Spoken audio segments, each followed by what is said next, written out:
Hey now, ladies and gentlemen. Hello, hello, hello, hello, hello, and hello, and hello. Welcome to a Friday edition of the line with a cover song Friday kicker and everything else. And glad you're here. I'm going to go ahead and preface this show as one where I thought whatever I've had over the past week, I thought it was getting better, but I woke up feeling just like absolute dog-ish this morning again, and so I don't know what it was. I had a brief conversation with Dixon on his way through when we were swapping out, and he's like, "Oh, I felt like crap too," and I'm like, "Oh, well, maybe we're just swapping it back and forth. Maybe that's the problem here." And of course, Leland doesn't have to deal with it because he ain't been here this week. So me and Dixon just been passing it back and forth. So April Marie's been in the afternoons. I wonder if she's been feeling like crap. You know, we radio people, we like to swap diseases back and forth.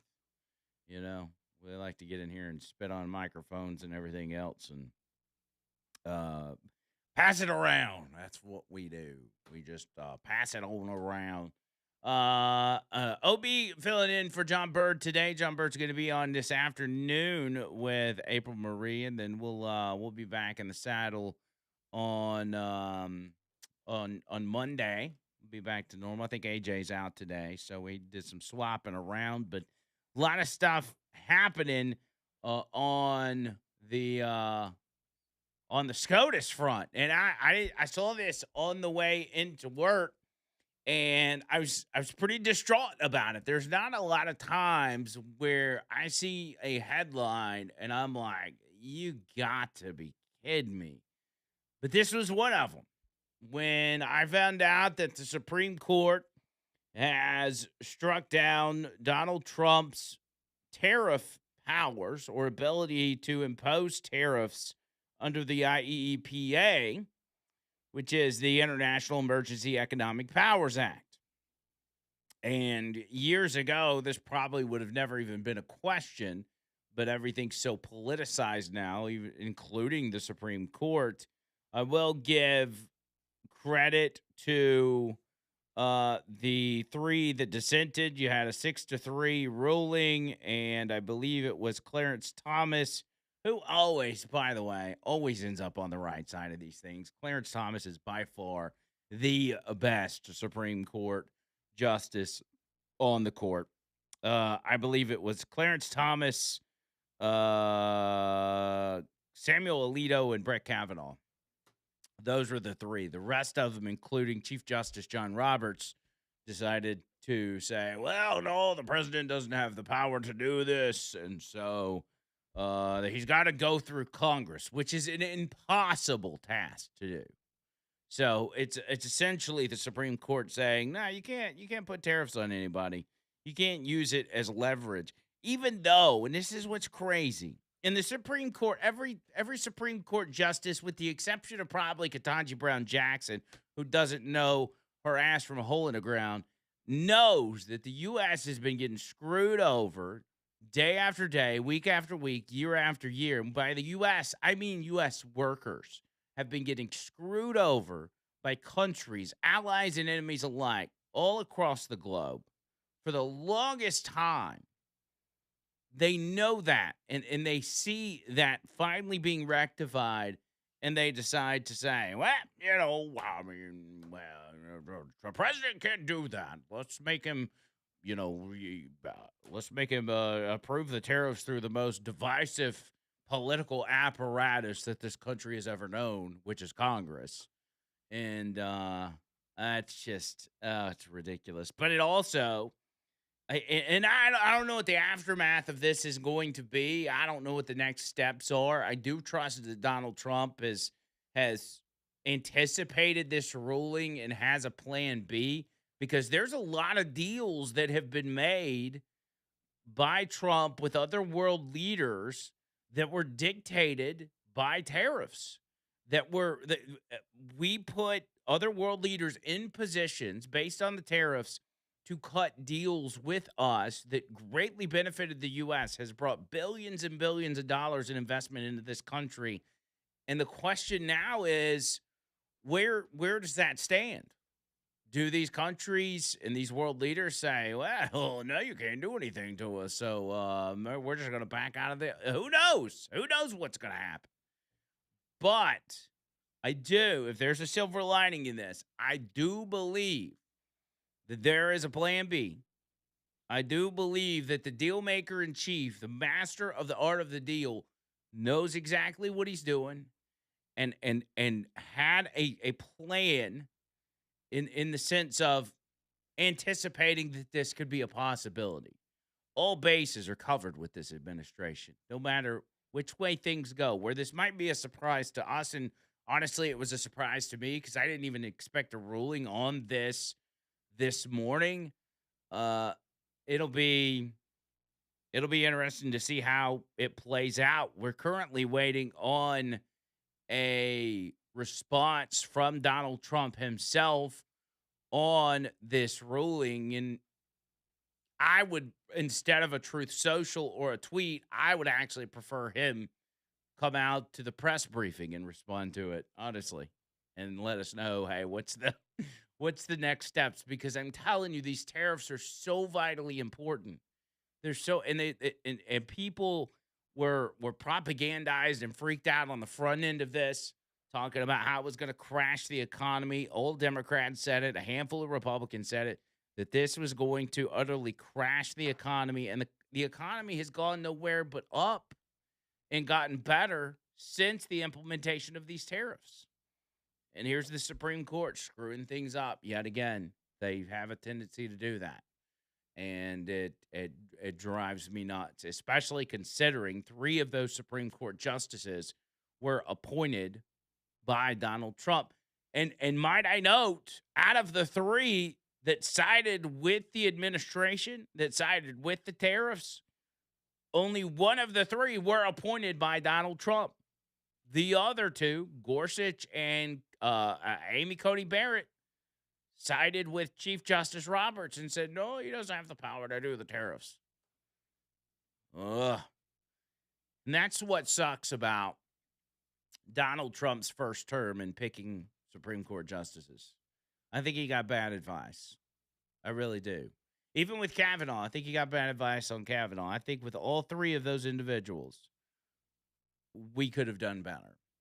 That Donald Trump could have done better, that in this term, and Lord Jesus, please allow us to at least pick one more Supreme Court justice before 2028, because Trump would do it right this time. I know he would, because instead of listening to the Heritage Foundation or whatever goofy organization that is going to help him choose a constitutionalist for the Supreme Court, I say just let Donald Trump decide. Just let him be the one to pick. Because obviously there's no qualifications, there's no standards now for who can and can't be a Supreme Court justice based on the last one that was put in there. You can pick anybody and everybody. I mean, you can put in whoever. You put in Kid Rock. Put Kid Rock as a Supreme Court justice. I don't care. It doesn't matter now. The rules are the standards and the norms are out the window. Thanks to Joe Biden. Look at a Supreme Court justice doesn't even know what a woman is. And by the way, could you imagine Ketanji Brown Jackson breaking down the ins and outs of tariffs, the ins and outs of the International Emergency and Economic Powers Act, like what she thinks about it or what she thinks constitutional? That would be brutal. That would be bad. That would be bad.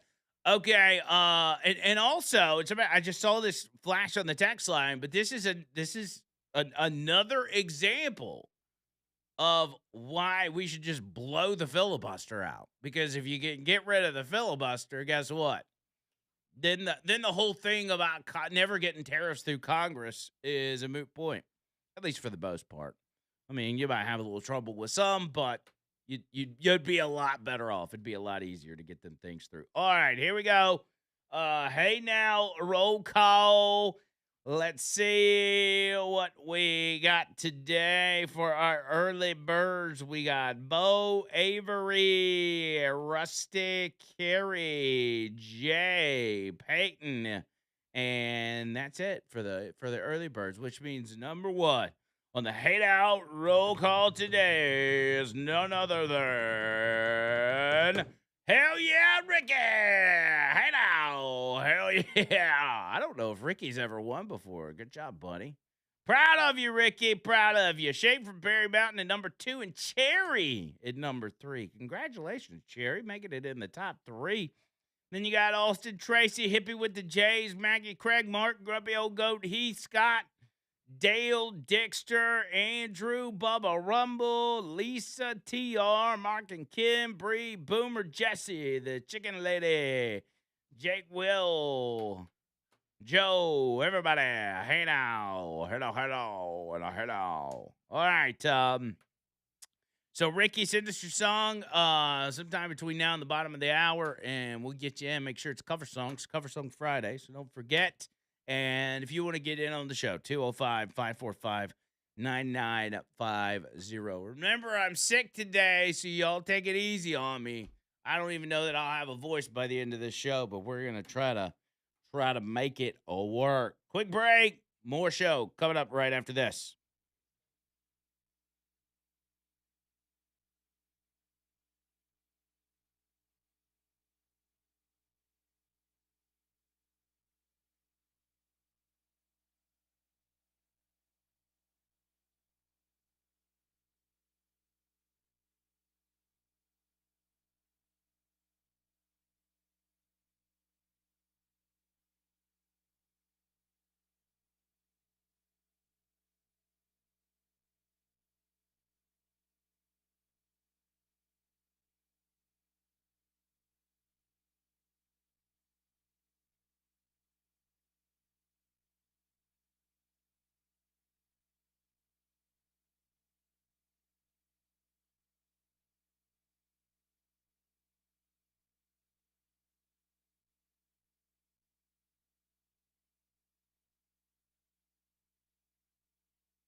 On the text line, Bama says, I'd love to see the Grand Mall, the DC Grand Mall, complimented Trump the other day, be appointed to SCOTUS. That would make the mainstream media's head spin. I agree with that. Again, what's the qualifications? Nothing. So I don't know a whole lot about that lady other than she loves Trump. So I say appoint her immediately. Just kick somebody off and replace, or at least have her come out with the rebuttal. I want to know what she thinks about the Supreme Court ruling. That's what I want to do. Bird Dog says Biden ignored SCOTUS on student loans. Why shouldn't Trump ignore this? What are they going to do about it? And again, that kind of goes back to, Trump is going to have a plan B. Should he ignore the Supreme Court? No, I don't think he should do what Biden did. But at the same time, it kind of goes back to the filibuster argument of, well, the left obviously doesn't care about the rule of law or the decisions made by the Supreme Court. So why play by rules that they're not playing by? So the argument can be made. Like, it's not that much of a stretch. At least for the time being. I mean, just slow roll it. Again, I'm interested to see what plan B is. Luke says now is it time for the filibuster? Yeah, that's the nuking the filibuster. We're past time for that. Let's see.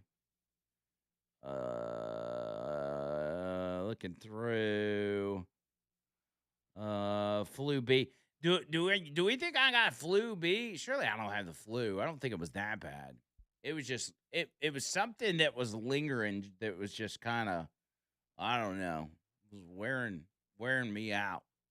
I couldn't shake it. So just to kind of recap, if you're just joining us, Supreme Court rules moments ago that they're blocking Trump's use of an emergency law to unilaterally impose sweeping tariffs on most of U.S. trading partners. 6-3 decision. The justices invalidated Trump's tariffs. Clarence Thomas, Samuel Alito, and Brett Kavanaugh ruled in favor of Trump. According to Chief Justice Roberts, he wrote in the majority, he said the framers gave the power to Congress alone, notwithstanding the obvious foreign affairs implications of tariffs. And whatever may be said of other powers that implicate foreign affairs, we would not expect Congress to relinquish its tariff power through vague language or without careful limits. Roberts noted that Trump used two words that were separated by 16 others in the International Emergency Economic Powers Act, regulate and importation, to justify that he had independent power to impose tariffs on imports from any country of any product at any rate for any amount of time. He said those words cannot bear such weight. Supreme Court heard oral arguments back in November, which centered on Trump's use of the IEEPA to enact his Liberation Day tariffs. What a great day that was, by the way, Liberation Day. Y'all remember that?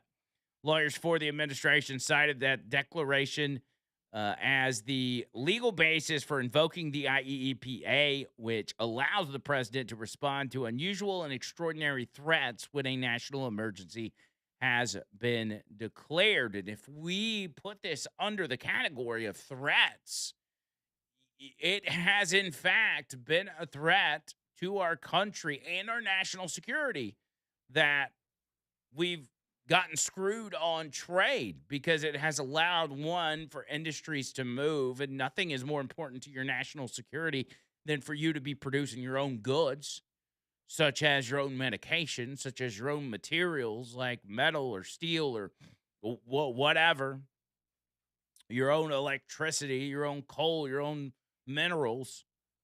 There's nothing more important than that when it comes to national security, because if you're getting it from anybody else, I mean, they can, any country, if other countries, or just say one country in particular, China, say they're making all of our semiconductors and all of our medication, right? Just hypothetical. And they decide at some point, hey, you know what? We're just not gonna send you anymore. We can't just flip a switch and all of a sudden produce and provide at a moment's notice the entire country with the supplies that they need, the semiconductors and the medication or whatever it is. You just can't do it. It takes time, it takes years to build that up. And that's what Trump is doing through this. He's building us back up. He's building back up what we had lost over the years through Republican and Democrat administrations, where the American worker and their jobs had been sold down the river. That our ability to create and manufacture products here that we have to use every single day, sold them down the river, sold them to other countries to enrich themselves, to please donors, to whatever. For a plethora of reasons they did it. And we're trying to turn that around.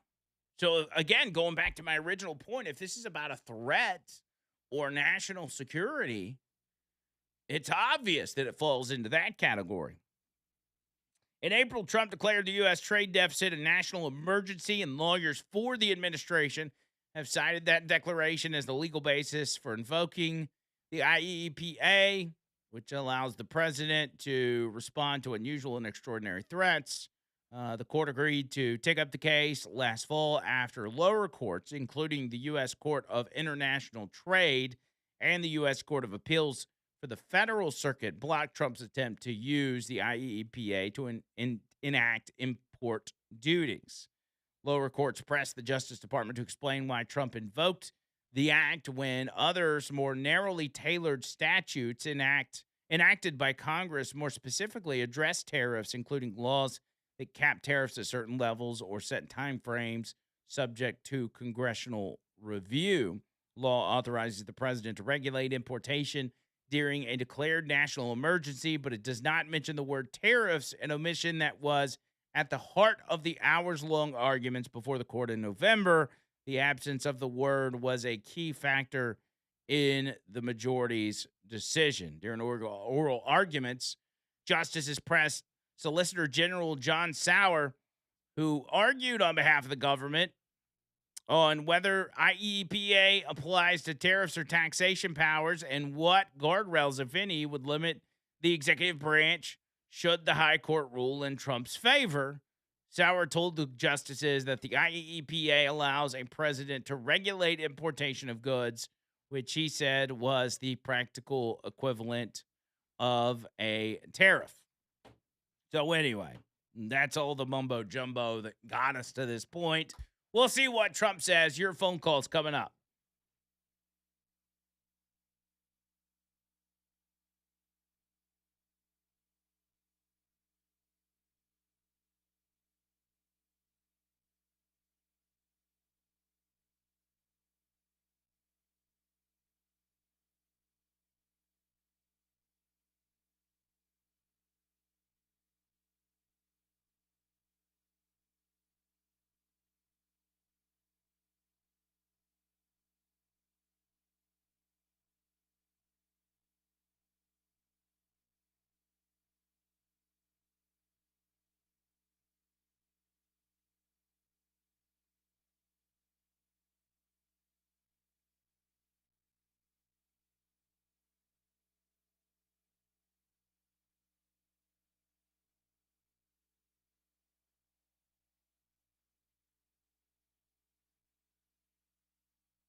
I've got a good woman at home who thinks I do no wrong.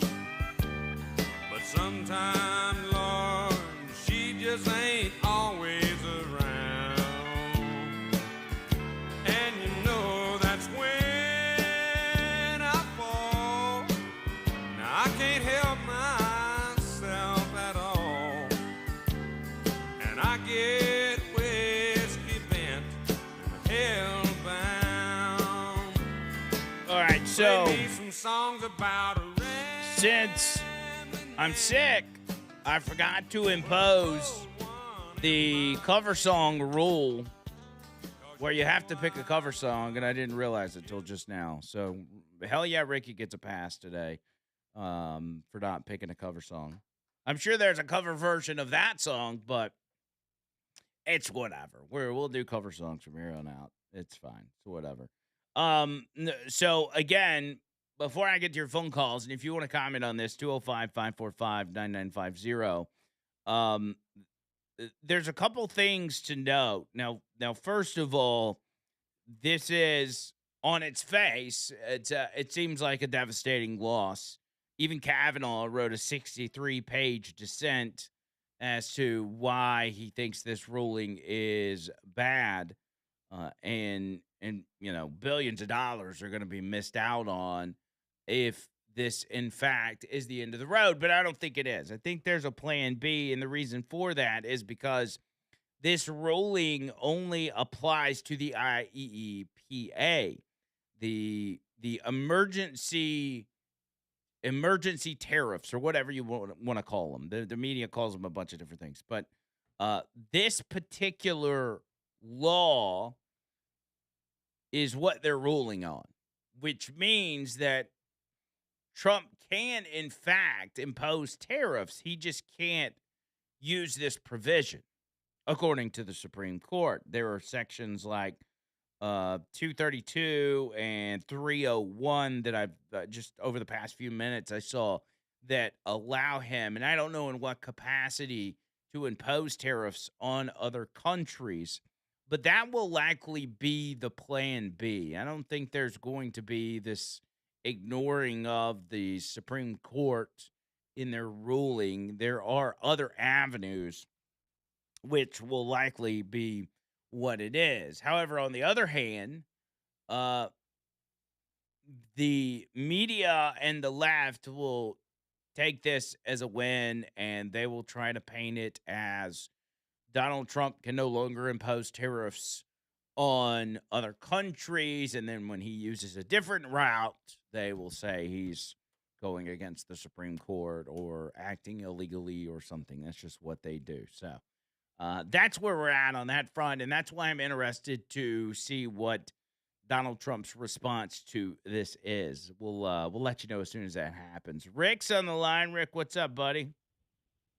Hey, I think we need to get back to ABCs and 1, 2, 3s. This country is formed with 3 separate but equal branches of government. Everybody needs to stay in their lane. I agree with that. The Supreme Court doesn't get to execute the powers of the presidency. And, the judicial system doesn't get to legislate. You could say where I'm coming from is simple, where all these different branches of government are supposed to be working together, like a hand in glove. Yeah. Working together like a finely oiled machine to bring forth the wishes of the population, if you want to call it that. Which is something we haven't seen in a long time, is the government working for the population or for the people, the citizens of America. We've seen that a lot, in particular with other courts, like, lower courts that have gone out of their way. Rick always says what he's got to say and gets out of here. I like that, by the way. We've seen lower courts go out of their way to dictate what the president can and can't do on a regular basis. I mean, we've even seen these courts try to throw presidents in prison. So they have, in a lot of cases, it's usually radical judges from radical parts of the country that will make decisions that are completely out of bounds, that the judicial branch is not given the power to do, but will do it anyway. And then it creates a big court battle, I guess, from this court to that court. And in a lot of cases, it ends up at the Supreme Court, and sometimes it goes the right way, and sometimes it doesn't. I think most of the time, when it comes to radical judges moving outside of their powers, when it makes it to the Supreme Court, it usually works out well. But, in this case, it didn't work out that way. But again, not to fret, even though it seems like it sucks. It's a bad thing. It only sucks on paper. It is an L, but there's going to be a way around it. We're talking about billions and billions of dollars that are on the line. We're talking about billions of dollars in investment. We're talking about national security. Like, we're not going to, and Trump's not going to throw his hands up and say, well, the Democrats won this time. I guess I can't do tariffs.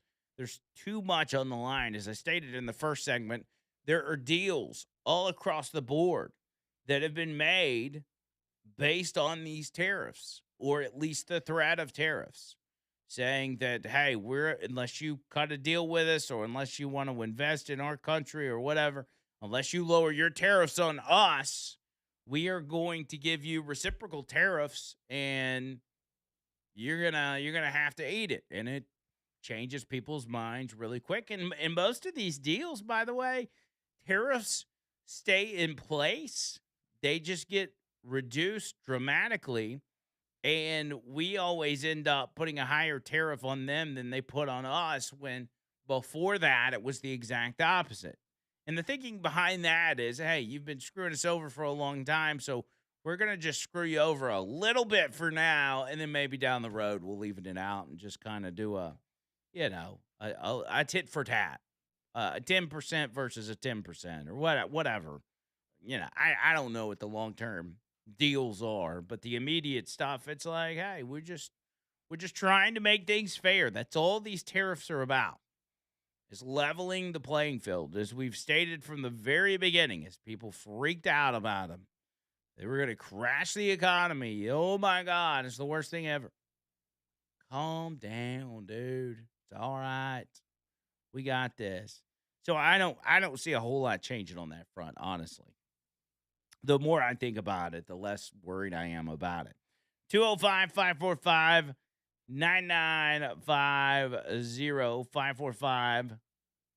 545-9950. Let's see. Tracy says, see y'all on the podcast tonight. I guess she's going to the dentist. Oof. That's not good. Well, you won't see us on the podcast tonight. We actually had to do the podcast last night because John Bird is working late today.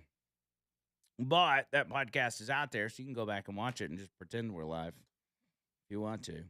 Whatever you feel like doing. Grant says they said if new tariffs were negotiated, they can stand. Ricky said, what happened to my song? Oh, that was from earlier. We played it. We got to play it in the second break. Drew says we're being destroyed from the inside because they can't take us out head on. At least they're trying to disrupt from the inside. Oh, there's no doubt about it. That's exactly what's happening. And Tommy says you may have the new Monkey Rona Pox Simplex 10 gone. I actually thought about that as I was getting sick. I thought, man, what if they put out a new COVID and I caught it? Because I think I did catch, when COVID happened, I guess this was maybe the end of 2019, or it could have been like January or February of 2020 before everybody got freaked out about it. I'm pretty sure I caught it, and it's pretty rough. It was pretty rough, but who knows? The thing is, if they were to put out a new virus like they did before, which I I don't know that they'd be able to accomplish that this time around for a couple of reasons.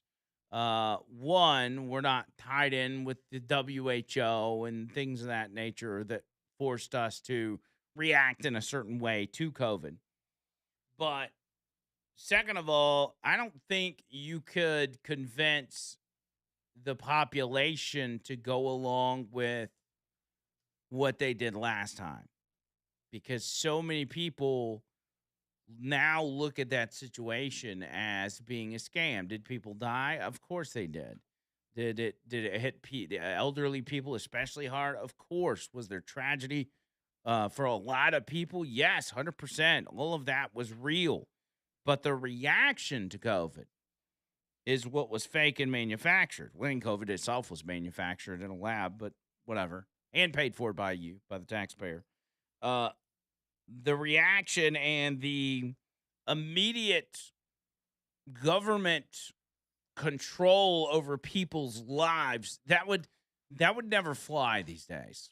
It wouldn't. People wouldn't put up with it. So I think that was a one-off. Maybe in 50 years they can do it again when we get a couple generations away and people kind of forget about what it was like in 2020, but they're not going to pull that off anytime soon. In my opinion, they may try it, but I don't think they would actually accomplish that. So what else is going on with Trump and his executive authority? One thing in particular is Iran. Iran is still to this day refusing to cut a deal. And during Trump's meeting with the Board of Peace, I guess this was yesterday, it was either yesterday or 2 days ago. He tells Iran if they don't make a deal, that some very bad things are going to be happening. That you've got 10 days, essentially, in so many words, you've got 10 days to make a decision. Otherwise, I don't know. He doesn't say this, but I got to assume what he means is 10 days from now, boom goes the dynamite. One of the keys to it was when we took those beautiful, magnificent, we just ordered 22 more of them, updated model. The B-2 bombers are incredible. I never understood the B-2 bomber. I'd watch, it's a wing. And I've never quite understood that, Johnny. I'd look at it, I'd say it was beautiful, but what does it do? It carries very big bombs. And it went into Iran, and it totally decimated the nuclear potential. And when it decimated that, all of a sudden we had peace in the Middle East because there was a black cloud hanging over the Middle East. And if that wasn't done, that cloud would have been there. And countries like Saudi Arabia, countries like Qatar, countries like, nobody could have signed. You would have had that threat. You couldn't have had peace in the Middle East. So now we may have to take it a step further, or we may not. Maybe we're going to make a deal. You're going to be finding out over the next probably 10 days. Probably 10 days. 10 days, give or take, you'll find out. And so I legitimately think Trump's at the end of his rope with Iran. Like, something is going to go down. The military continues to surround the Iranian mainland, and it's gone from just posturing to something's about to go down. And of course you'll have Democrats freaking out, Republicans will freak out, and they'll say Trump's taking us to war. I don't know if anybody knows this yet, but Trump's not in the business of taking us to war. I mean, I know you want that so badly so you can have something to complain about, but it's not going to happen. Things are strategic. Things are done with purpose. They're done in the pursuit of getting a particular result and getting that result quickly, not a long drawn out George Bush 20-year war, not a matter of rebuilding a nation or putting in new leadership or, creating a power vacuum or regime change or whatever it is. It's not. That's not what they didn't even do that with Venezuela, and they could have easily done that. They could have taken out Maduro and told them, hey, Marco Rubio's your new president. You know what they'd have done about it? Nothing. They'd have done not near one thing about it. They wouldn't have. But they didn't do that. They took Maduro. They said, hey, this guy's a criminal. He's got charges here in the U.S. We're picking him up like we'd pick up anybody else. And y'all do what you want to do. So they put the next person in line. They put Maduro's vice president in power. And instead of saying, no, you can't take power, we're moving away from the Maduro regime, they simply say, hey, you better play ball with us. We can make your country rich. We can help your people out. We can help them flourish. We can help everybody win in this situation if you'll work with us. And in fact, they started doing that. Simple as that. You don't have to induce regime change in order to get a country to get along with you in most cases. Now, I don't know what would happen in Iran, but I don't think they're looking for. Well, the people of Iran are looking for regime change, and maybe the Trump administration is too, but they're not looking to put their own leadership in there. They're not looking to handpick who's going to be running Iran. They want the Iranian people to do that. And so whatever happens, happens. I'm not going to pretend to know. I'm not even going to speculate as to what the next move is going to be. I just know that there is eventually going to be a move if the Iranian leadership and the Ayatollah does not, in fact, cut a deal on the nuclear front with the Trump administration, because they're not going to put up with it any longer. If you don't know by now that Donald Trump is not playing games, then I don't know what to tell you. You're going to have to learn the hard way. Quick break, 205-545-9950. More of the line coming up.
505-545-9950. Here's what's interesting, and I had a friend just point this out to me, is that the stock market didn't really even react to this Supreme Court ruling. If anything, it went up. You had the stocks really across the board, the S&P 500, the Nasdaq, and the Dow have gained essentially since the news. You had high exposure retail and consumer stocks like Floor and Decor, Abercrombie and Fitch, and Nike rallying, while other stocks have gained. Some even saw significant jumps, like Wayfair and Crocs. Let's see.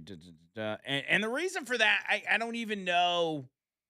You know, it could be the fact that the money people know there's a plan B. Again, they understand that this is a ruling just on the IEPA portion of it, and essentially the act that Donald Trump was using to implement these tariffs, and that there are other avenues, so they feel like it doesn't really affect anything. Or maybe there's some that think that this is the end of the road for tariffs and they believe it to be a good thing. Who knows? But normally in a situation like this, in a ruling that is this big or seemingly this big, the stock market would take a dump, at least in some parts of the markets. But they didn't. They didn't really react. So that tells me that there is an understanding that the tariff thing was not at the end of the road. Like this is just the beginning. So, because it's fine to be going on a long time. Again, this is why I can reassure you that Trump has a plan B, because this is not the first court ruling. It has been through multiple court cases with lower courts striking down Trump and saying you can't use this in order to implement tariffs and blah, blah, blah, which is why it made its way to the Supreme Court in the first place. And so here we go. I'm interested. I haven't read it yet, but I am interested in the fact that Brett Kavanaugh wrote a 63-page dissent. Like he wrote 63 pages worth of why I don't agree with the court's ruling. And Brett Kavanaugh's not always solid. He doesn't always end up on the right side of these rulings. So it's interesting that this one in particular, he agrees with the Trump administration. We'll see. He's also the one that ruined college football. I'll never let that go. So we'll see. We'll see what happens. Outside of that, outside of the Iran deal over in New York, things are not looking good as to be expected. First off, before I get into any Mamdani stuff, he, as you know, wants to do a lot of things, or said he wanted to do a lot of things, such as free buses and free child care, this, that, and the other, and also government-run grocery stores, which would be either grocery stores with extremely low prices or grocery stores that just have free groceries. And you can already imagine how that would go. Well, there was a test run, and it was put on in New York by Polymarket, the company Polymarket, and they actually called the store Polymarket.